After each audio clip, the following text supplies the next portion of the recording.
สวัสดีครับผมช่อยป่าน1994วันนี้จะมารีวิวนะครับเป็นกระเป๋าเก็บเงินผู้ชายนะครับแกะสินค้าให้ดูนะครับอันนี้เป็นกระเป๋าสีน้ำตาลนะครับ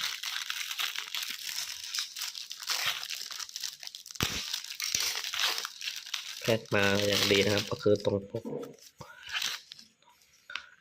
เป็นของแบรนด์นี้นะครับนี่เนาะข้างในก็พับเดียวเนาะใส่เงินใส่บัตรนะครับมี1 2 3นะครับโดยรวมก็โอเคนะครับใหญ่พอดีมือเนาะก็หากใครสนใจสั่งซื้อก็สั่งในคลิปได้นะครับที่ผลิตภัณฑ์ซ้ายมือในคลิปเนาะ